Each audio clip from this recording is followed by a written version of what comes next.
इस कार्यक्रम के पुण्यार्चक हैं श्रीमती सुषमा जैन, धर्मपत्नी स्वर्गीय श्री रमेश चंद्र जैन, पुत्र एवं पुत्रवधू इंजीनियर आशीष जैन, सुम्बुल जैन, डॉक्टर मनीष जैन, डियाना जैन, मेरठ निवासी, टेक्सास यूएसए प्रवासी, श्री सिद्धार्थ शेटे, नीता, सुष्मिता, सुशील भालचंद्र शेटे, राजेश शेटे एवं समस्त शेटे परिवार सोलापुर, श्रीमती सुमन लता जैन, नरेश कुमार जैन दरियागंज, पुत्र एवं पुत्रवधू मोहित जैन, सुनैना जैन, रोहित जैन, श्रुति जैन, पौत्र साहिल सार्थक जैन, पौत्री निष्का, नाइशा जैन यूएसए।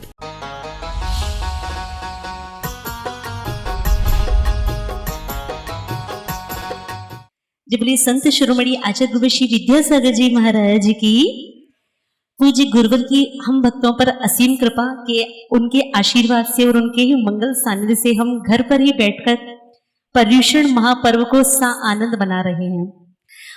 इसी क्रम में गुरुदेव के मुख से शंकाओं का समाधान लेंगे। पहली शंका महर्षि श्रीपाल जी जैन की जिज्ञासा है। कहते हैं कि किसी ने कहा है कि जिज्ञासा आत्मा का अनुजीवी गुण है, तो इसका क्या अर्थ है? अनुजीवी गुण का अर्थ होता है जो गुण हमेशा आत्मा के साथ में रहे, उसको बोलते हैं अनुजीवी गुण। जिज्ञासा अनुजीवी गुण नहीं है,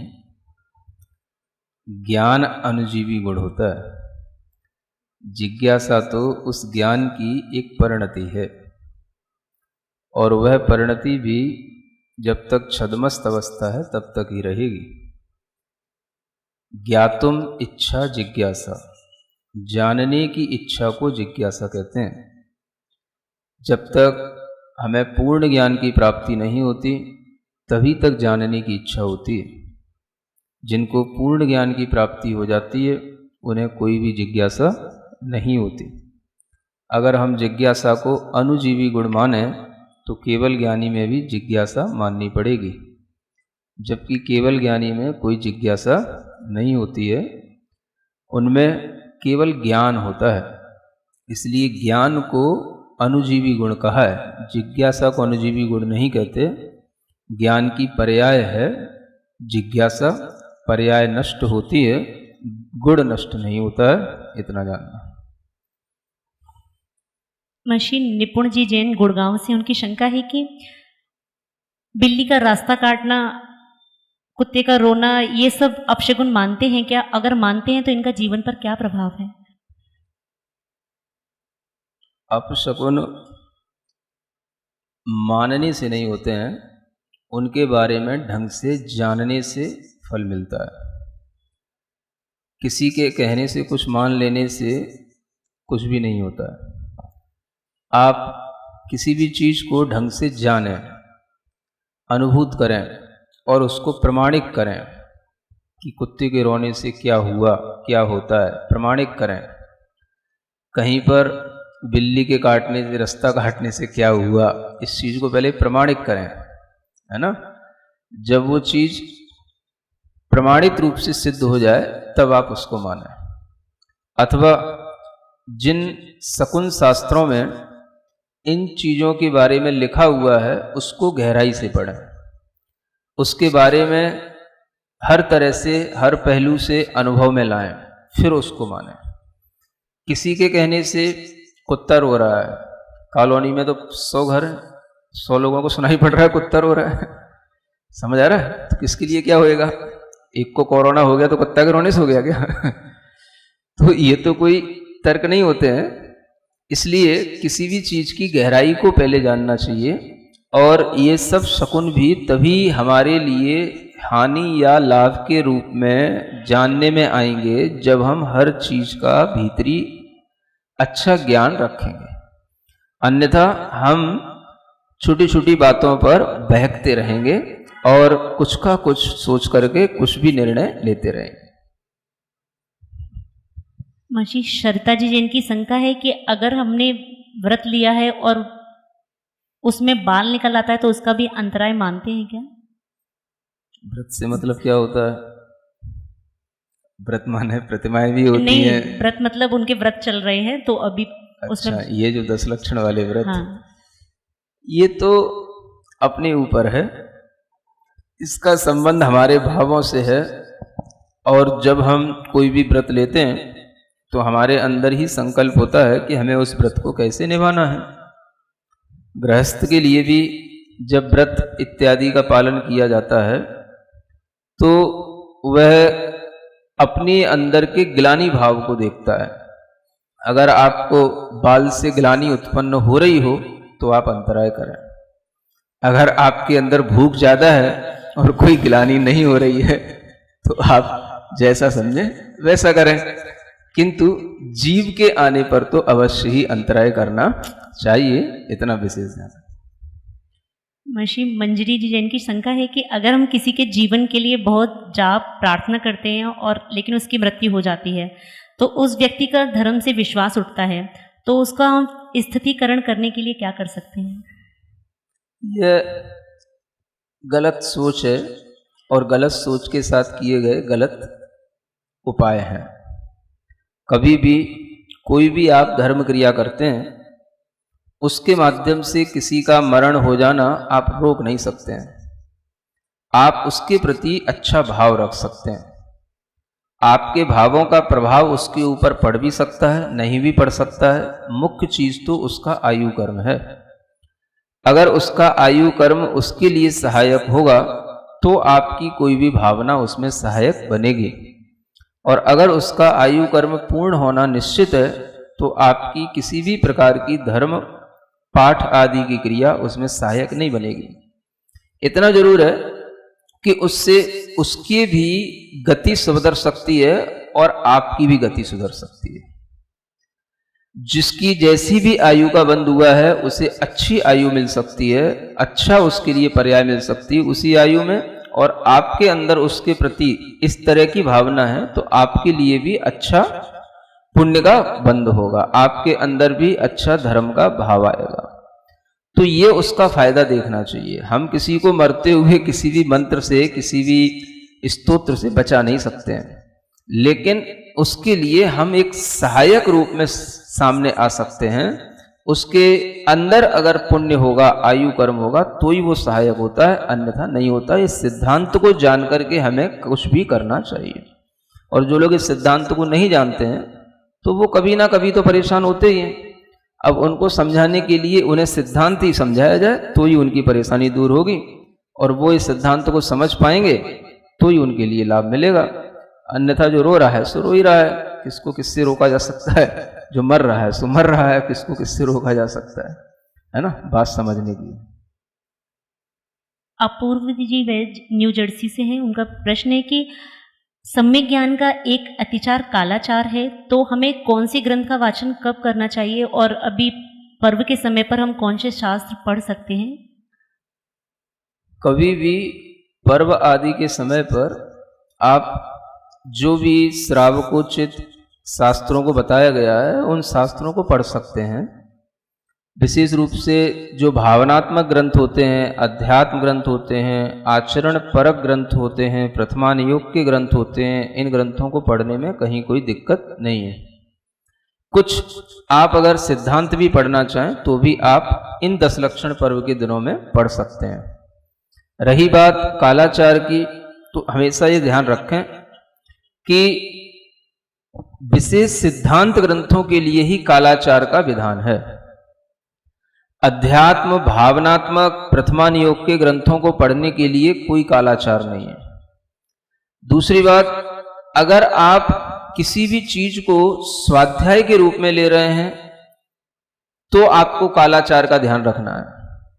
जैसे कि एक तो 12 भावना भाना है और एक 12 भावना का ग्रंथ पढ़ना है, इन दोनों में अंतर है। 12 भावनाएं तो आप संध्या के समय पर भी भा सकते हैं, लेकिन अगर 12 भावना पढ़ने के लिए आप बारसाणुवेक्षा ग्रंथ लेकर के बैठे हैं या कार्तिकेय पृच्छा ग्रंथ लेकर के बैठे हैं तो आपको संध्या समय टाल करके ही स्वाध्याय करना, ये ध्यान में रखना। तो कोई भी जो ग्रंथ हैं, कथा साहित्य हैं, अगर हम उसको स्वाध्याय का रूप देते हैं तो वह संध्या समय को छोड़ करके करना, और अगर हम उसकी भावना कर रहे हैं, चिंतन कर रहे हैं, चर्चा कर रहे हैं तो हम उसको संध्या समय पर भी कर सकते हैं, उसमें कोई हानि नहीं है।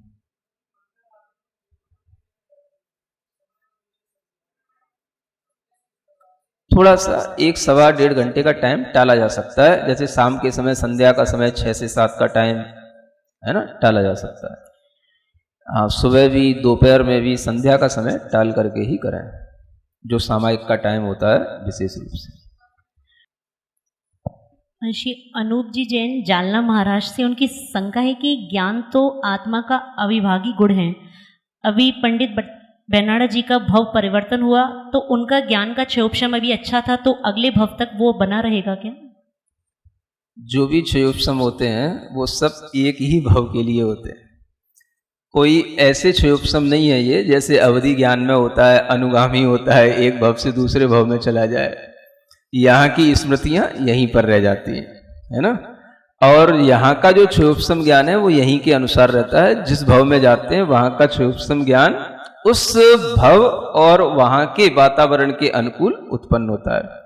तो इस तरह से क्षयोपशम ज्ञान को हम एक भव से दूसरे भव में नहीं ले जा सकते। इतना जरूर है कि ज्ञान के अंदर अगर कोई संस्कार पड़ा है तो वो संस्कार चला जाता है। जैसे आपने आज जैनत्व का संस्कार अपने अंदर लिया, शास्त्रों के प्रति दृढ़ श्रद्धा से आपने शास्त्रों का पठन चिंतन करके उनके महत्व को समझा, तो आपके अंदर वो संस्कार रहेगा।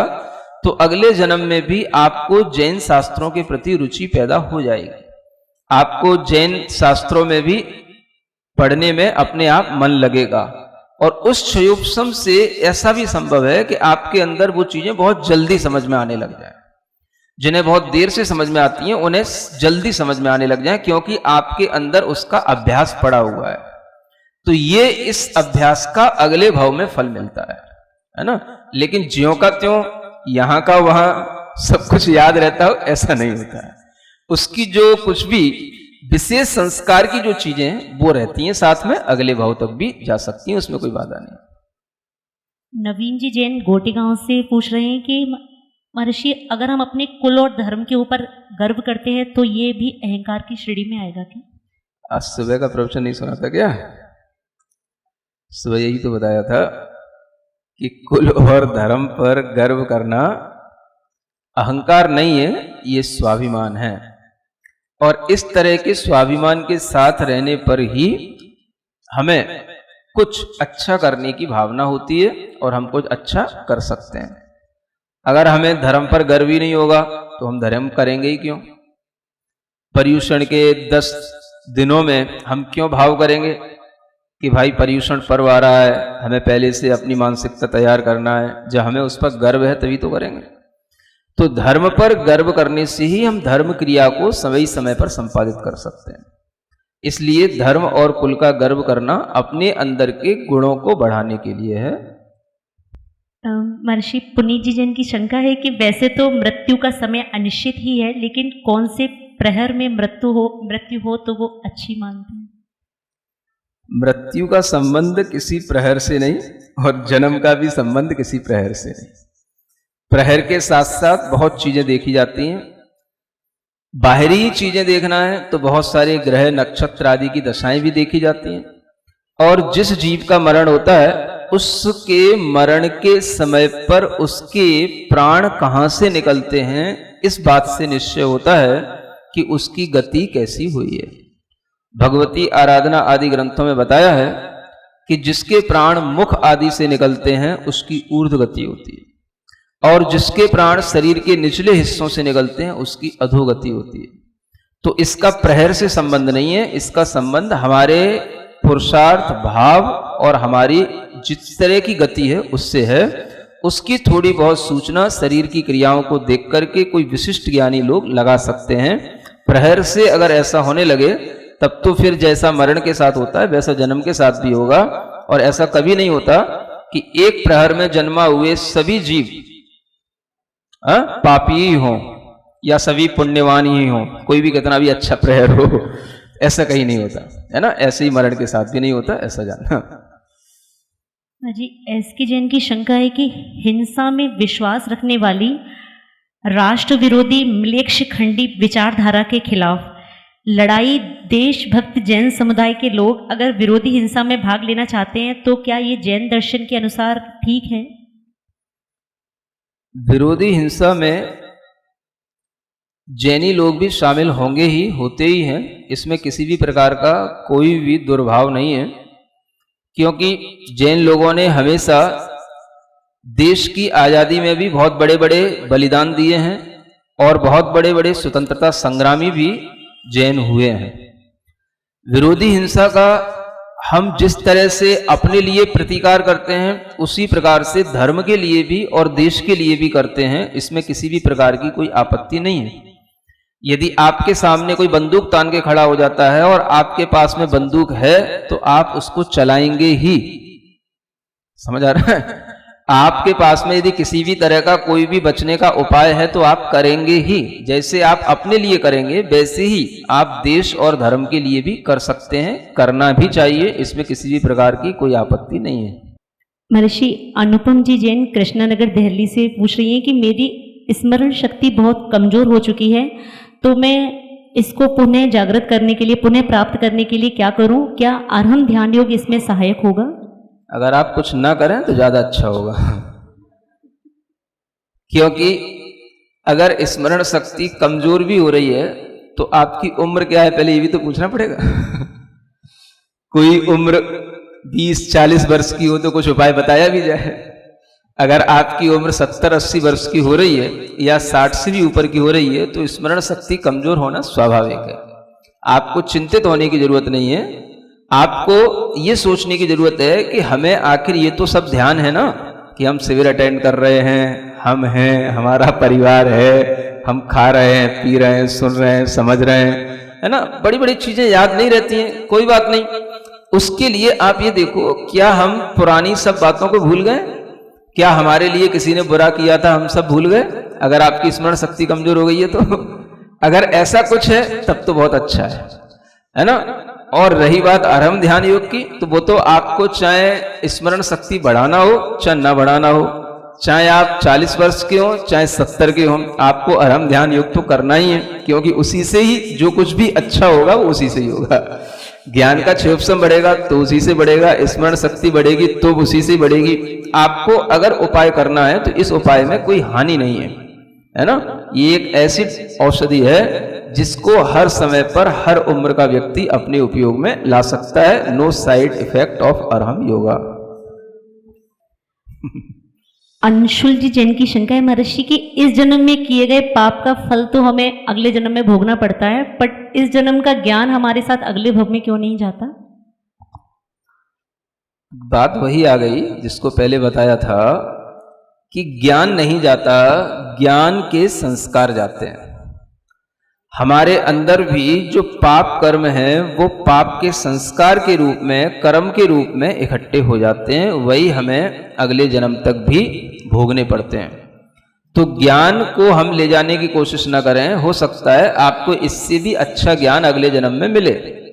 आप देव बनेंगे, आपको अवधि ज्ञान मिलेगा, आपको इस थोड़े से ज्ञान से क्या होगा, है ना। लेकिन यदि आपने अच्छे से यहाँ पर सम्यक ज्ञान की आराधना की है तो आपको अवधि ज्ञान भी मिलेगा, और उस अवधि ज्ञान के माध्यम से आपको सब कुछ जानने में आएगा, देखने में आएगा। तो इसलिए ज्ञान की इतनी चिंता ना करें, ज्ञान के संस्कार अर्जित करने की चिंता करें। रजनी कासलीवाल रोहिणी से उनकी शंका है कि महर्षि समाधि मरण अच्छा करने के लिए हमें किस तरह की प्रैक्टिस शुरू कर देनी चाहिए?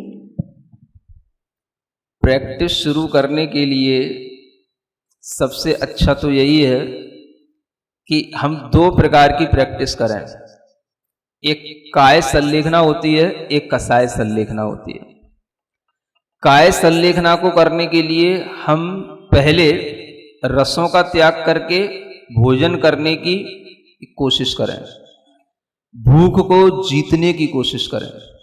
कभी कभी उपवास आदि करके भी हम अपनी शक्ति को परखें, ये काय के लिए जरूरी है। और कसाय की संलेखना करने के लिए हमेशा अपने मन में क्रोध, मान, माया, लोभ, ये जो 4 कसाय हैं इनको परखते रहें, इनको मिटाने की कोशिश करें। कभी कभी इस तरह की जब भी कभी स्थिति बने कि हमारे अंदर कोई भी कसाय किसी भी रूप में आती हो तो हम उसको अपने नियंत्रण में रखें। जरूरी नहीं कि सबके अंदर क्रोध कसाय ही होता हो। लोग समझते हैं हमें क्रोध नहीं होता तो कुछ नहीं होता, मान भी हो सकता है, लोभ भी हो सकता है, माया भी हो सकती है। तो जिसको जिस चीज की इंटेंसिटी होती है वो उसी पर फोकस करे तो ये कसाय संलेखना होगी। और ये दोनों ही प्रकार की चीजों पर अगर हम ध्यान अभी से देना शुरू कर देंगे, चाहे हमारी उम्र कुछ भी हो, अगर हम अभी से देना शुरू कर देंगे तो हम अंततः जरूर सफल होंगे। यही समाधि मरण की एक तैयारियां होती हैं, बाहर से भी और भीतर से भी। शॉर्ट में महर्षि अलका जी जिनकी शंका है कि हम कोई नियम लेते हैं प्रतिदिन कोई कार्य करने का और उसे हम अगर भूल जाएं तो हमें क्या प्रायश्चित लेना चाहिए? यदि जब कभी की बात है तो ऐसा है कि हम उस चीज को दोबारा भी कभी कर सकते हैं, और अगर भूलने की आदत ही है या हमें बिल्कुल ही चिंता नहीं है तो फिर आपको इस तरह के नियम लेने भी नहीं चाहिए। महर्षि रिया जैन जहाजपुर से शंका है कि जो 10 धर्मों के नाम हैं वो किस आधार पर लिए गए हैं? आधार तो यही है जो आप पूजा की प्रारंभ की 4 पंक्तियों में पढ़ते हैं। उत्तम, क्षमा, मार्दव, आर्जव, भाव है।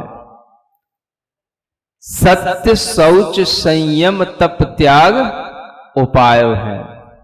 समझ आ रहा है? और ब्रह्मचर्य, आकिंचन ब्रह्मचर्य 10 धर्म सार हैं। तो हम ये समझें कि ये 4 जो हैं, क्षमा, मार्दव, आर्जव और शौच, ये तो हो गए भाव, भावात्मक परिणति है। हम पहले अपने भावों को सुधारेंगे, तभी हम सत्य को जानेंगे, तभी हम संयम तप त्याग के मार्ग पर आगे बढ़ेंगे। और जब हम त्याग पूर्ण रूप से कर चुके होंगे तो हम अकिंचन होंगे। अकिंचन हो गए तो फिर हम अपने में ठहर सकेंगे, तो हम ब्रह्म में माने अपनी आत्मा में चर्या करेंगे, उसका नाम है ब्रह्मचर्य।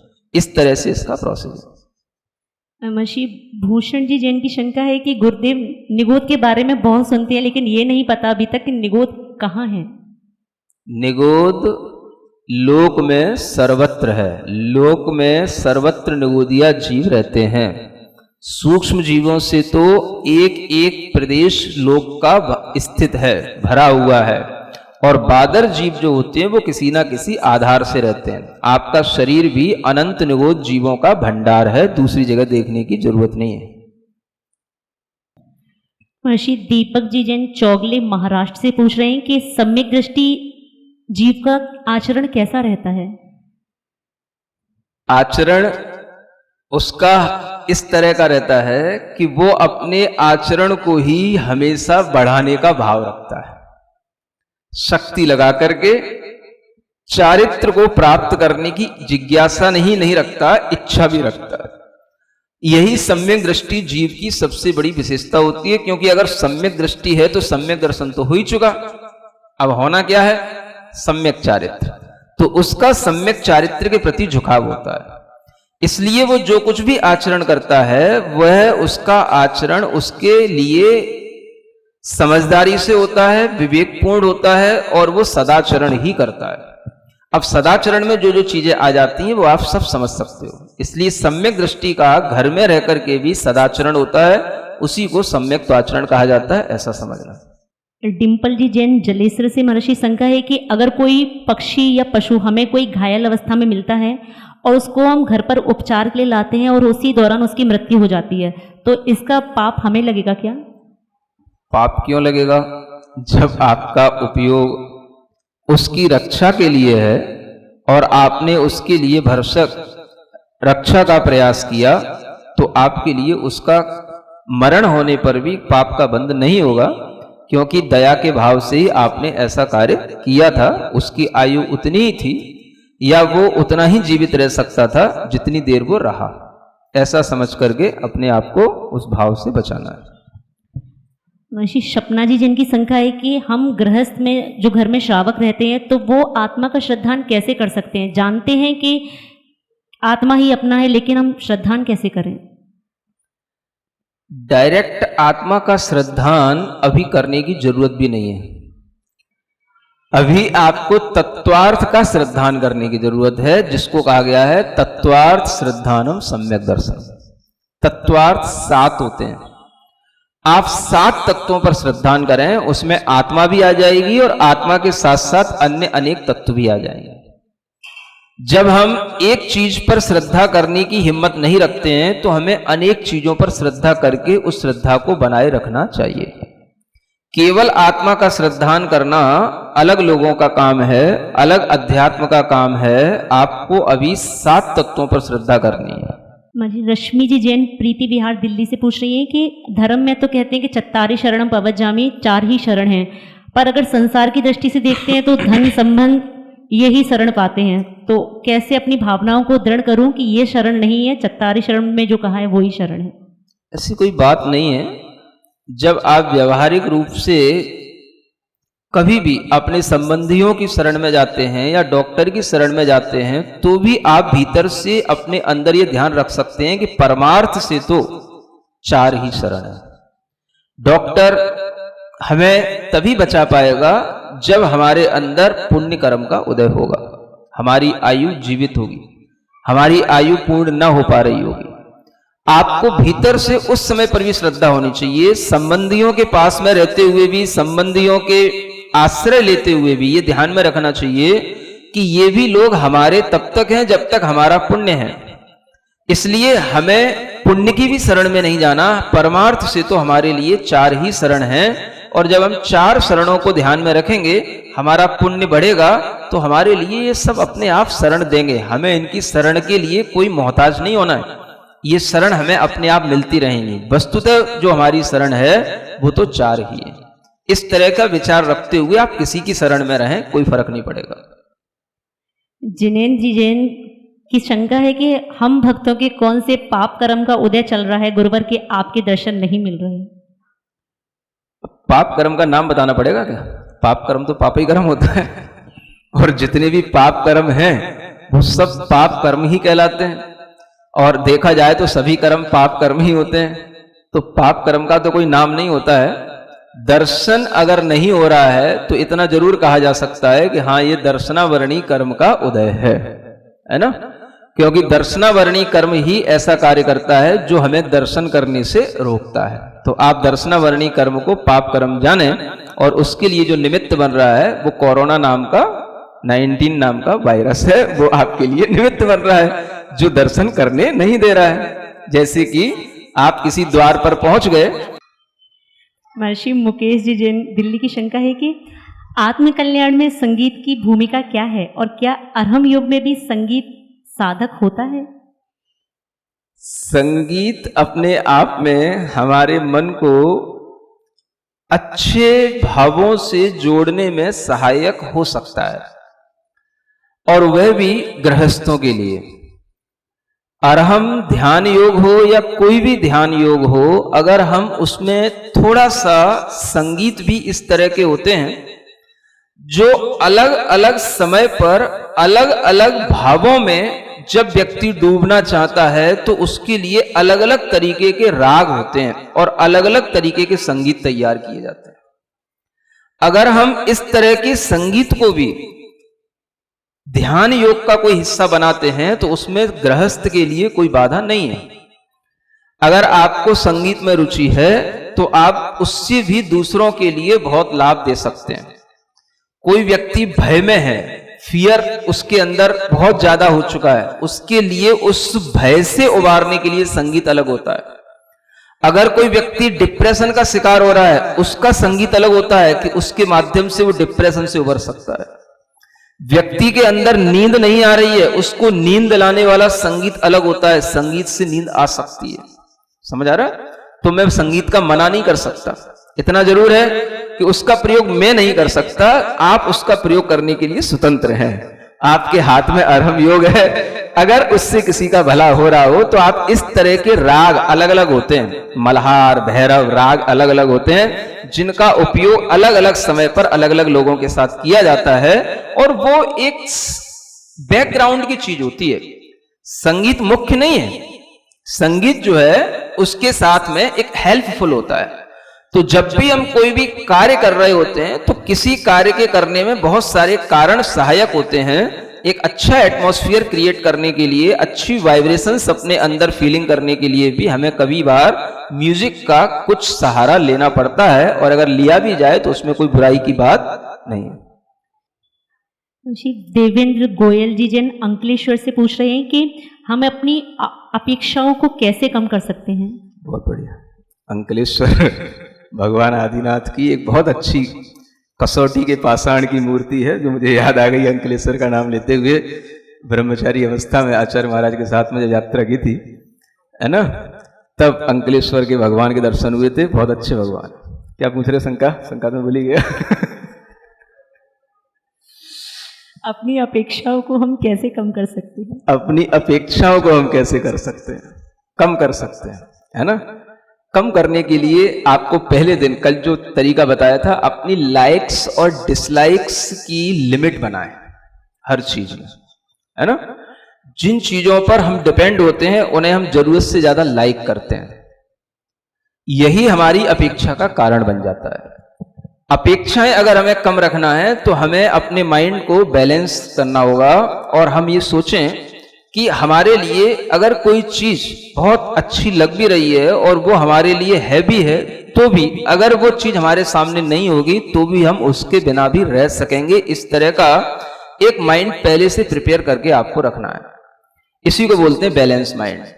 तो लाइक्स और डिसलाइक्स पर हमेशा ख्याल रखें कि कौन सी चीज हमारे लिए खतरा बन सकती है। यही आपकी अपेक्षाएं कम करने का साधन है। महर्षि पार्थ जैन की शंका है कि गुरुदेव, गृहस्थ में संवर और निर्जरा नहीं होती क्या? संवर और निर्जरा तो हमेशा होता है, होती रहती है, किसी भी जीव की हो सकती है। और खास तौर से जब भी आप अशुभ से शुभ में आते हैं तो संवर भी होती है, निर्जरा भी होती है। ऐसी कोई बात नहीं है कि गृहस्थ के लिए नहीं होती है। जब आप पाप कर्म में, पाप क्रिया में, पाप भाव में अपना मन नहीं लगा रहे हैं, अपना उपयोग पुण्य क्रिया में लगा रहे हैं, तो आपने पाप का संवर कर लिया, पाप को रोक लिया। अगर आप निरंतर उस पुण्य कार्य में अपना मन लगाए रखेंगे तो जो पाप आप पहले से बांधे हुए हैं उसकी निर्जरा भी होती है। तो संवर और निर्जरा सबके साथ होती है। ये बात अलग है कि जो विशेष संवर निर्जरा मोक्ष मार्ग में कारणभूत होती है वो एक अलग होती है जो सम्यक दर्शन के साथ होती है। ऐसे तो हम कभी भी पाप आदि कर्मों का संवर निर्जरा कर सकते हैं, इसमें कोई बाधा नहीं। ऋषि अक्षत जी जैन की शंका है कि मुनियों के नाम के पहले 108 और अरहंतों के नाम के पहले 1008 क्यों लिखते हैं?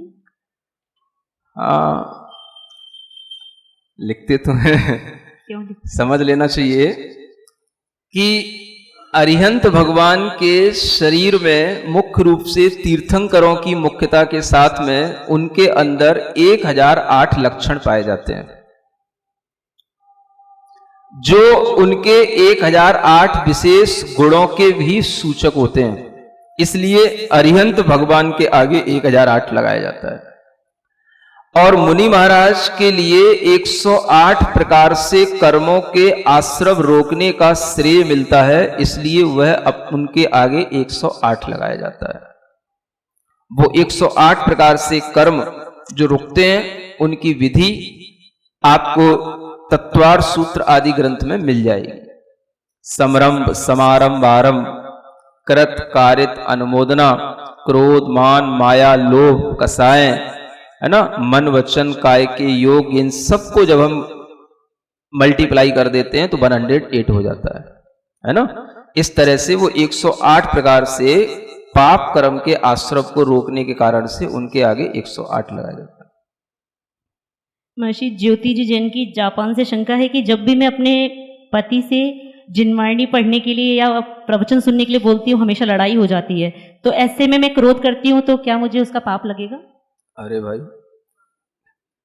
जब लड़ाई हो जाती है आपको पता ही है, तो क्रोध करके लड़ाई को बढ़ाना क्यों? आपको इस तरह की जिद भी नहीं करना।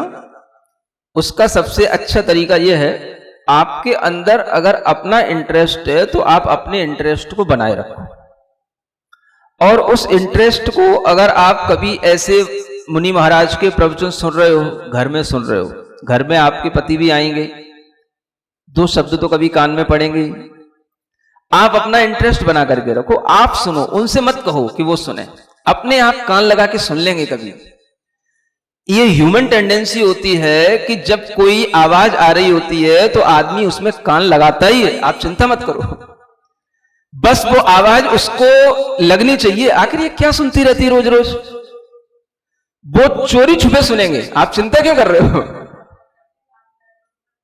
समझ आ रहा है? तो उनसे मत कहो कि आप कान में लगा करके सुनो या आंखें लगा करके सुनो, वो अपने आप कहीं दूसरी दीवार के पीछे भी खड़े होंगे तो कान लगा के सुनेंगे, आप चिंता मत करो कि क्या सुनती है। समझ आ रहा है? नहीं, तो उसका तरीका यही है ना? तो आप जो है किसी भी पति की चिंता मत करो, ये सोचो कि आप अपना धर्म कर रहे हो, आप अपने धर्म को करते जाओ, उनके मन में जब कभी काल लब्धि आएगी तो उनका भी भाव बन जाएगा, उनका भी कल्याण हो जाएगा। अब अगर काल लब्धि नहीं आई है और समय से पहले आप उनसे लड़ाई शुरू करोगे तो फिर वो काल लब्धि दूर भी जा सकती है और लड़ाई से तो कोई फायदा होने वाला है नहीं। तो अगर आपको पता है कि उन्हें किसी भी चीज से क्रोध आता है तो आप किसी को क्रोध ना दिलाएं, आप अपना काम करें, ये सबसे अच्छा उपाय होगा। महर्षि सुलोचना जैन की शंका है कि बाहुबली ने भरत की आधीनता स्वीकार नहीं की थी, तो क्या उनके अंदर मान कषाय थी? देखो, कषायें तो जब तक रहती हैं जब तक कि 10वां गुणस्थान नहीं आ जाता है। समझ आ रहा है? जब तक गृहस्थ हैं और युद्ध कर रहे हैं, भाई भाई हो या कोई और दूसरा राजा हो, अगर किसी भी तरह से किसी भी इच्छाओं की पूर्ति के लिए कोई भी कार्य किया जा रहा है तो मान कसाय के साथ ही किया जाता है। अगर बाहुबली की मान कसाय थी तो भरत की भी मान कसाय थी। भरत मान कसाय से रहित नहीं हो गए थे, उनकी भी कसाय थी, है ना? जिसके कारण से वो बाहुबली को अपना भाई जैसा मान करके जो राज्य उन्हें मिला है उसको उन्हें सौंपने को तैयार नहीं थे। उनका भी राज्य हड़पना चाहते थे, क्योंकि मैं सम्राट हूं, मैं चक्रवर्ती हूं। तो इतना भी क्या मान रखना है? पिताजी जिसको जो दे करके गए हैं उसको तो उसके पास रहने दो, तो ये भी सबके पास रहता है। तो आप उनकी चिंता ना करें, जब तक व्यक्ति घर में है लड़ेगा ही, कसाई होगा ही, चाहे वो एक सम्यक दृष्टि क्यों ना हो, उसकी चिंता ना करें। जब भी कभी किसी भी व्यक्ति कसायों का अभाव होगा तो शुक्ल ध्यान से ही होगा, अन्यथा जब तक वो धर्म ध्यान की क्रिया में भी रहता है तब तक भी कसायों का सद्भाव बना रहता है। इसलिए किसी भी उदाहरण को लेकर के अपने अंदर भी कोई मान पैदा न करें।